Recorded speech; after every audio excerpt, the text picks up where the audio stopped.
quarter. So Unusual picking it back. Youth Spirit. Ollie wields the whip. So Unusual wearing it down. So Unusual takes the lead and won again. So Unusual and Nick Youth Spirit.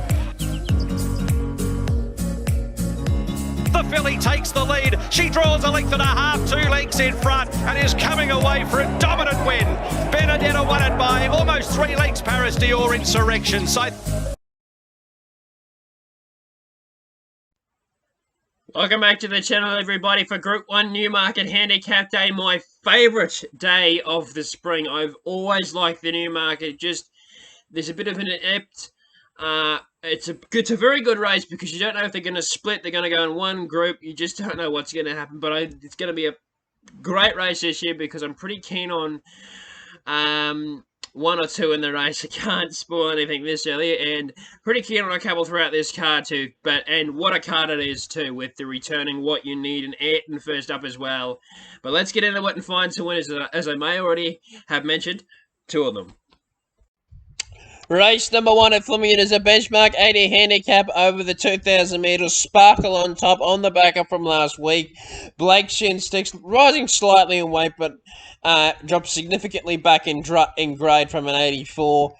Has a nice enough barrier. I think the barrier gives Blake Shin options, and on the back up it should prove very hard to beat from Independent Road for second, building up to a win, but needs another one because it's had 6 duckheads this campaign. Couple of duckheads and a couple of placings, but it needs another win. Shock 'em Over I thought was short enough at $2 and possibly under the odds, but Craig Williams is riding on, has the inside draw.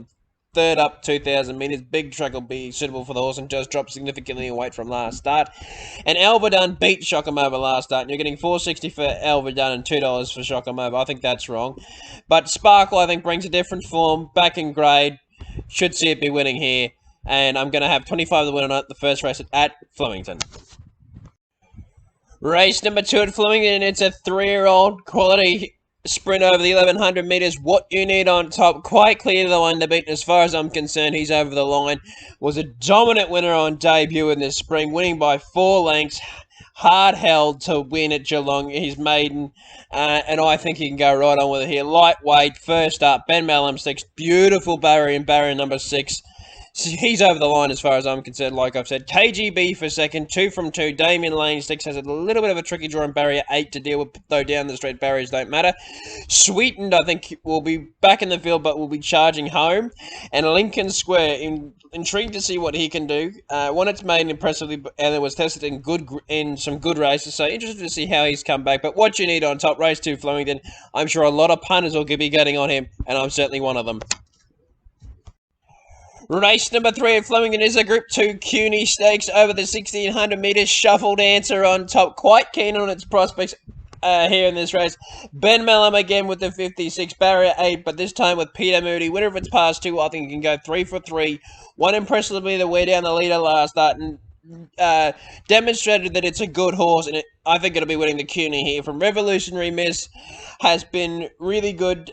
Well, it's been good this campaign. Needs another win on the board, but going to be difficult from the inside barrier with a horse that gets back, though could settle closer. Papillon Club for third. Damien Lane has done nothing wrong this whole campaign. I think it is a very good chance here, and Wolverine scratch, so ignore that. But 25 to win, Shuffled Answer in the CUNY for mine. I'm quite confident that Ben Mallam can steer the horse to another win. Race number 4 at Flemington, it's the Group 2 size produce over the 1,400 metres. Veight on top for Damien Lane. Quite clearly the one to beat here. I'm very keen on its chances. 330 is a good price. Won its maiden by 6 lengths. Now that's the quality of a horse that's going to be going a long way, and I think it can score its maiden stakes race here. At its second race start. So Veight on top, pretty confident it can win. Dubenenko for second, coming out of the Blue Diamond, had not a lot of luck, and a lot of horses didn't get a lot of luck in that race. Drawn wide barrier 13, though, that's the only query. And over the 1,400 can be detrimental out there. Ganbare comes down from Sydney, has the premium Sydney form for Waterhouse and Geordie Childs in the saddle. It's going to go well.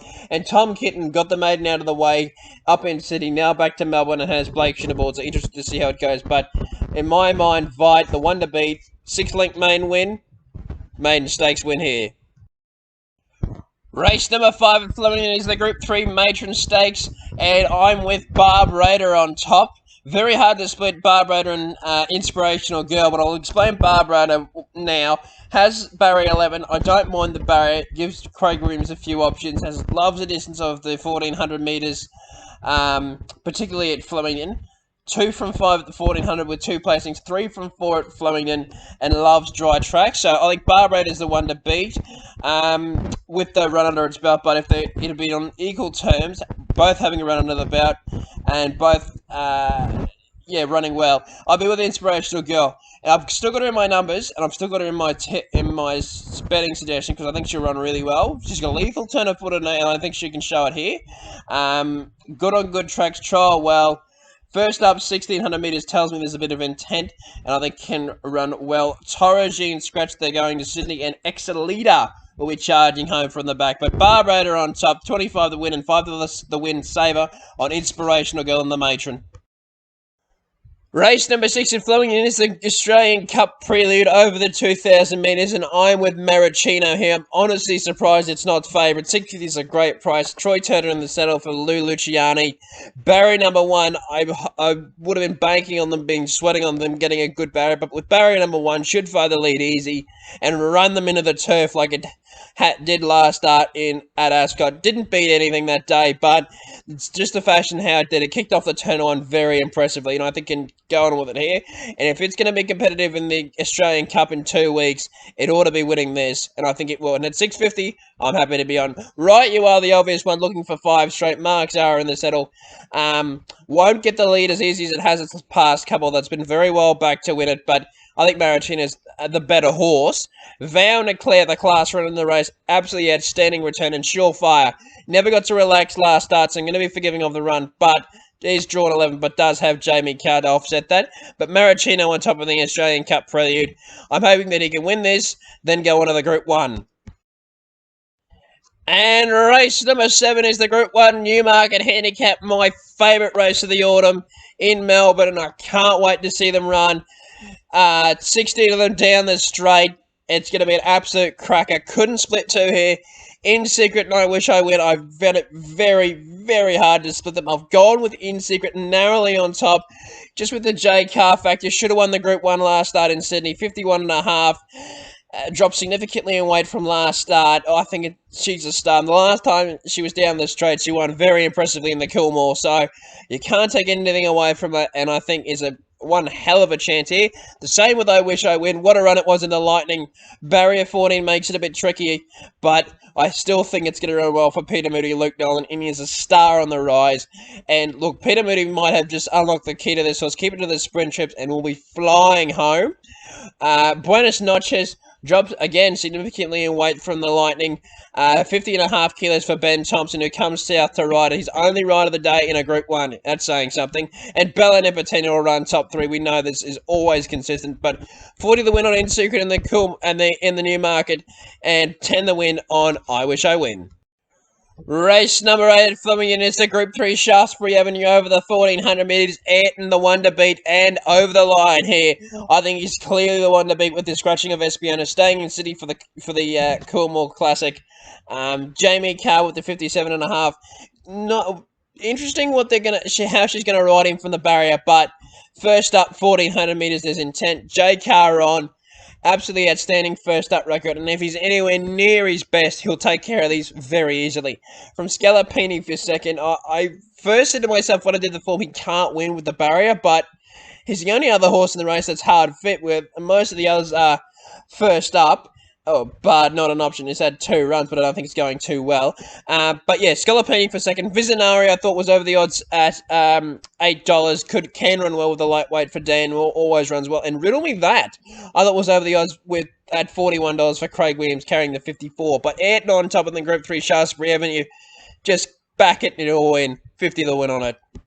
Race number 9 at Flemington, and it's over the 1400 metres, and I am with Lethal Thoughts. On top for Craig Williams and Mar Eustace, 54. I think he can be very competitive first up. Off his Caulfield Guineas run, where he didn't find much, was last in a recent trial. And only having one trial leading is interesting for this horse. He might need the run, but I think he's got a bit of class on his side. And at $7.50, I'm happy to take the price from Meridius for second. I think can run really well. Plagued by wet tracks, finally finds a good surface and has a good barrier with Mark Zara aboard for Lord Kennewell. Is it me just questioning the form that's coming through, though does have a good barrier, J-Car, and a lightweight, so you can never underestimate that trifecta. And Zoupurring won impressively at Sandown at $11 seems over the odds for a horse that won impressively and can go on with it here. But Lethal Thoughts on top of the last for mine. I think it can win 25 for it to do so. Thank you everyone for watching my preview for Group 1 Newmarket Handicap Day, and I'll see you all next week for the preview for the 5th edition of the All-Star Mile, where Alligator Blood's going to be hard to beat, but have to wait to see what field is assembled. We've no all the runners bar one with one wild card needing to be announced, but hopefully we can see what happens. But going to be a cracking day for sure, and I can't wait for that. But we've got to get through this weekend first, and what a weekend it's going to be. Can't wait for it, and I'll see you next week.